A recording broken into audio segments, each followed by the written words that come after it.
Hey everybody, welcome to Music Theory class number 3. Let's get started. In today's today's PDF, these are the interval names. And I'm glad that you'll have this. I don't expect you to memorize it right away. As you already have probably learned, I like to speak in terms of numbers, and a lot of popular musicians, like jazz musicians mainly, or whatever, pop music in general too, you'll be talking a lot more in formulas and numbers. C major scale.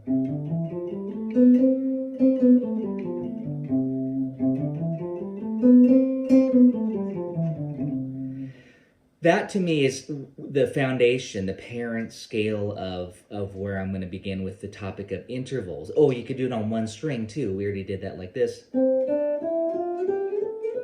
I mean, notice that I have to look to see where I'm going and count the degrees. Either way, you can play it vertically or horizontally if you want to. And you should have both of those from the first session, C major scale. So if you all could put your finger on C, this is the fun part here. It's like a little game. It's like bingo. Okay, and if you're a guitar player, just copy me here. And don't worry, if you don't have that sheet, just kind of follow me here. Okay. So here's C. Okay. If you go up a whole step from this C, that's a D. Okay, that's the 2 of the scale.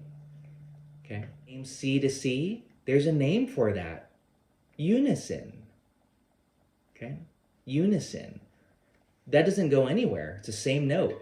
So if I said play me a unison of C, you would just do this. It's the same note, but that might be important because you might have a another instrument that you're playing with, say a piano, and say, hey, can you play that in unison with me? Versus an octave like this. Okay, that's down here. The octave, that's actually the higher note of the same note. So unison is the same note. If you're dealing with instruments, you might say, yeah, I would like to have the flute and the violin play in unison. That means they're playing the exact same note in the same pitch, frequency. So now if you go up a whole step, that's called a major second. Okay? This is right out of the major scale. And you can do it here if you want. Okay, it doesn't matter as long as you get the right distance, C to D. Whole step. That's called a major second. I'm going to just put the cursor where I'm at here. Now, if you go up another whole step, that's called a major third. The 3. That's 2 whole steps, okay? That's why it says over here next to it, 4 half steps, which is 2 whole steps. Okay? And if you played those together, it'd be like this. At the same time, or sorry, not at the same time, but in succession. So 1, 2, 3. that's what I would like for you to be thinking now. The next one is a perfect fourth, or 4, we just call it, and that's here. Okay, it's right underneath because the guitar is tuned in fourths, and that's F. So just go right underneath the next string. Okay, so far we have 1, 2, 3, 4. Okay, I'd rather even have you just look at me instead of the sheet there. You'll get this. We're going to go through it slowly. 3 to 4 is a half step, just so you know, from the major scale. But I'm showing it to you in relation to 1. Where 1 is, and the 4. From the 4, we want to get the perfect fifth, okay? And that's another whole step.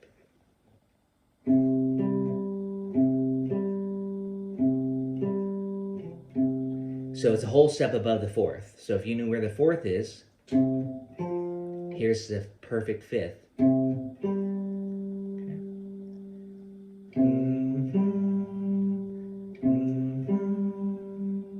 Root fifth.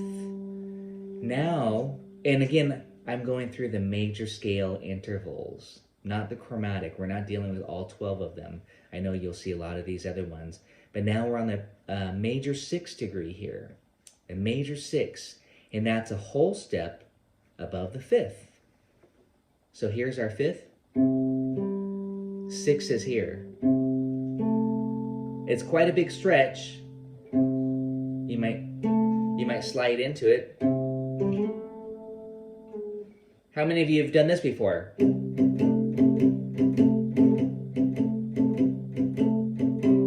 know, that rock and roll riff, like Johnny B. Good.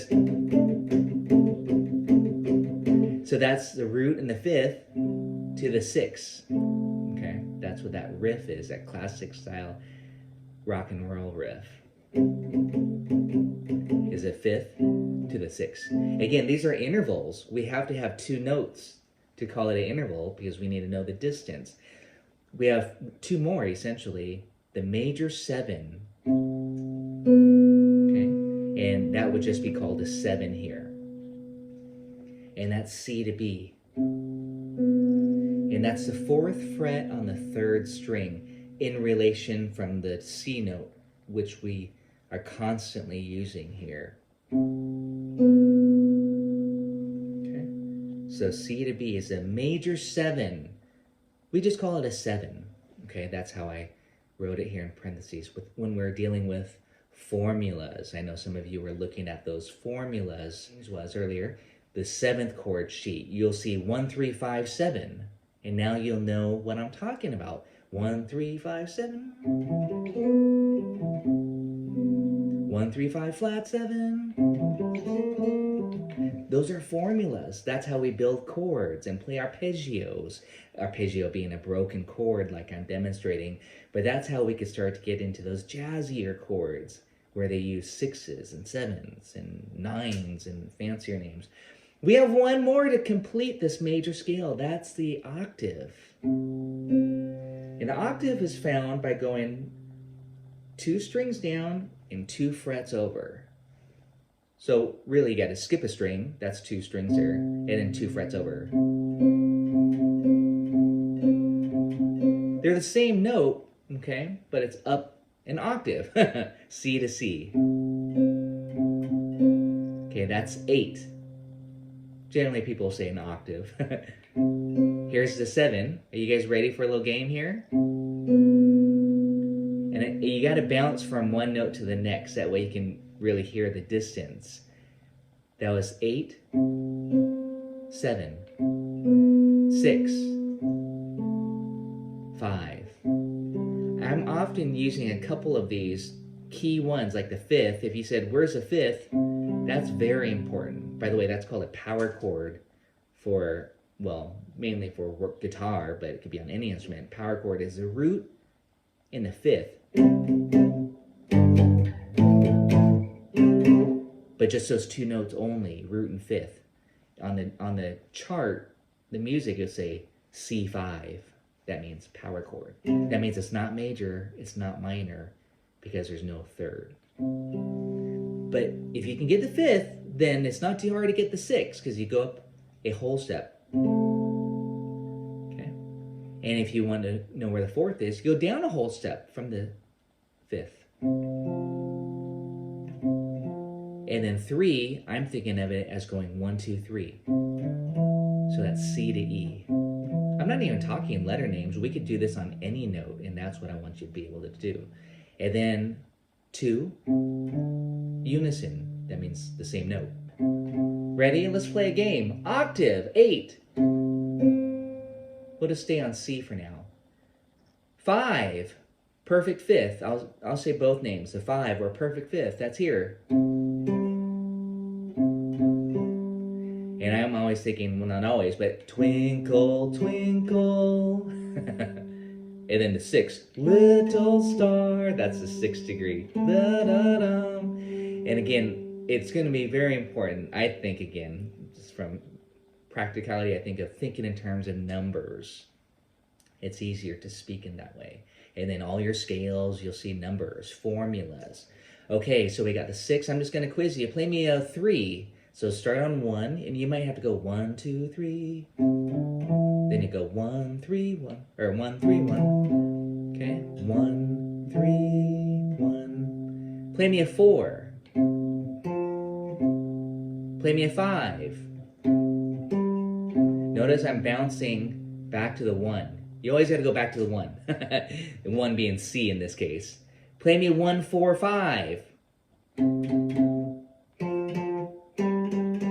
Right? Do you see what I'm saying? That's how we'll know those chord progressions, because of the intervals.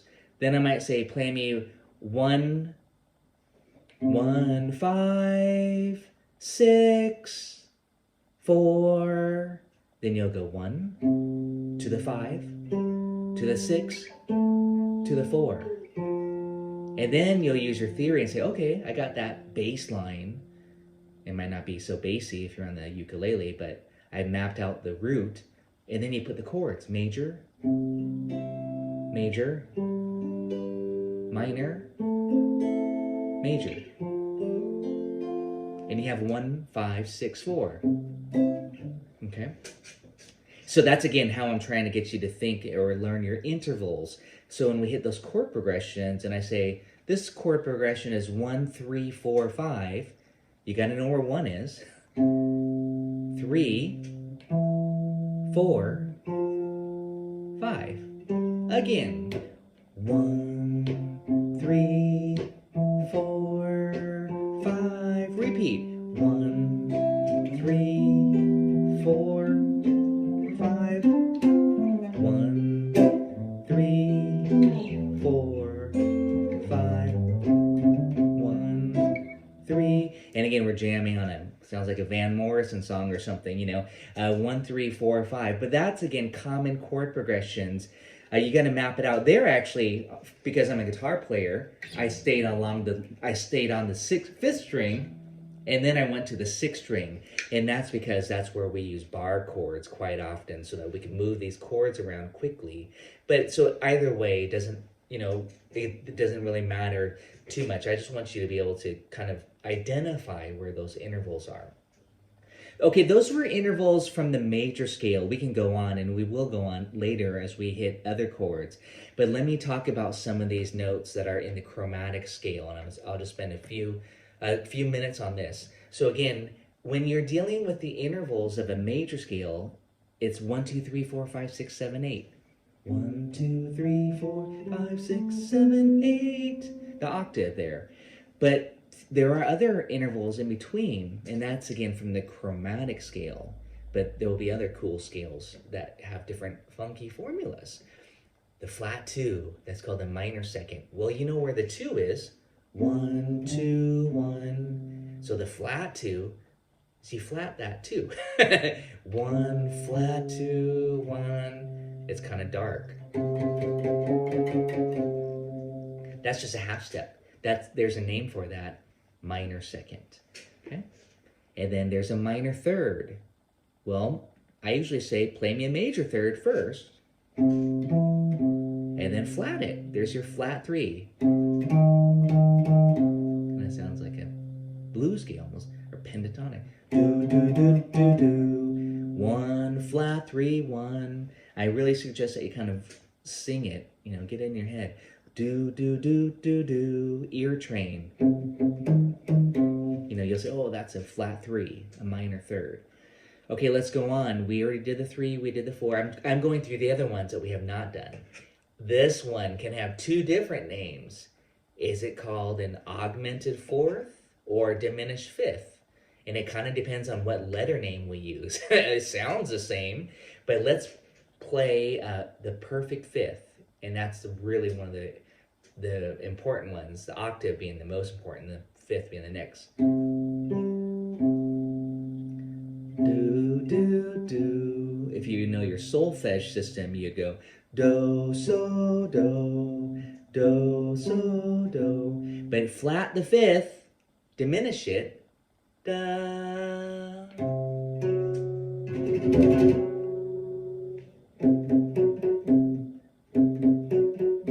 That's a flat 5. Or is it a sharp 4? It depends on what name I would call that note. If I said G flat, then you say, oh, that's a diminished 5th. But if I said, no, that's an F sharp, you say, oh, okay, then it's an augmented 4th. It's just terms. It still sounds the same if you close your eyes and open your ears and you heard this. Say, oh, that's a sharp 4 or flat 5. Again, it kind of doesn't matter too much as long as you know that it can have two different names. Let's keep going. There's two more of these special ones. Well, the ones that are not in the major scale. Then we have names for all 12, essentially. Okay, C to A is a major 6. That's this. I'll show it to you by going to the 5th first. It's going to sound like Twinkle, Twinkle, Little Star. Okay, if you just want to do that, you can even do it on one string.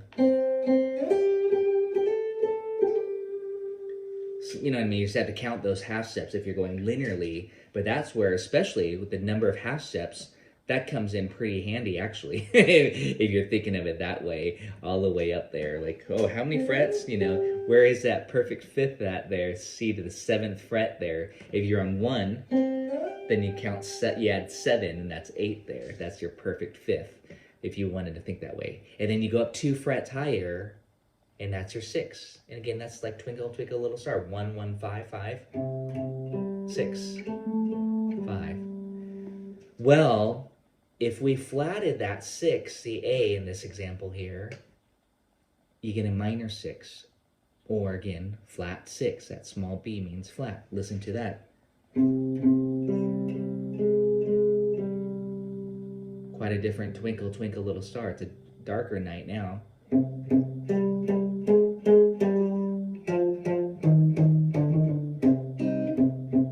So again, you know, you can, as a songwriter, composer, these things are really fun to play with. You take a familiar theme and you make it minor by what I just kind of demonstrated there. You take something that's familiar, that's in a major key, and you flat certain notes. You just got to know which notes to flat. It's a cool and fun trick. And notice how I'm bouncing off that 5th though. Flat 6. Kind of like a chord again. Here's a major 6. Flat 6. Okay, again, we're kind of building chords too. Okay, let's do that major 7. Here's a quick way to find that major 7. I don't count from the 1 to the 7. I go 1 to the 8, the octave. And again, I said the octave is the most important one to know, like this. Remember, got to go 2 strings down and 2 frets over. Well, just skip a string is what I'm saying. That's kind of confusing, I realize. Skip a string, and then 2 frets over. Skip a string, 2 frets over. C, C, C, C. Go down a half step. B.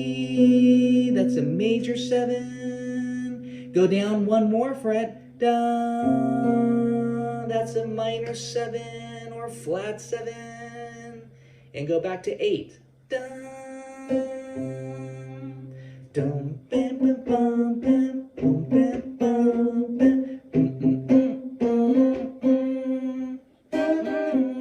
Again, I'm kind of just playing a riff, making a little riff out of this, because that's how I'm hearing it, and I think it's nice to learn riffs and then analyze it, like, ooh, that's a flat 7. That's why it sounds the way it does, you know? It's funky, maybe, because you hear that flat 7.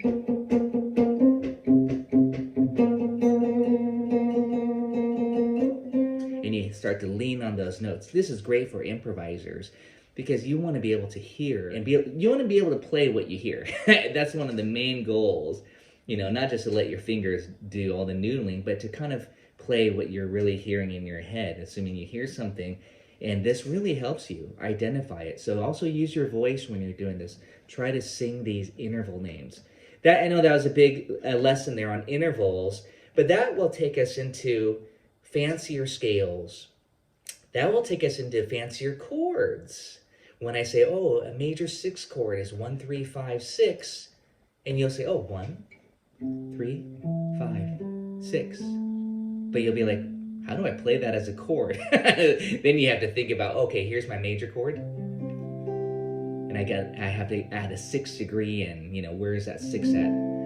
Okay, so again, that's a deeper study. Obviously, I'm going to pass out my chord grids for you, especially for the next round, next week. That is when we get into the jazz chords. We're moving quite quickly, but we need to hit common chord progressions. I'm looking at the chat.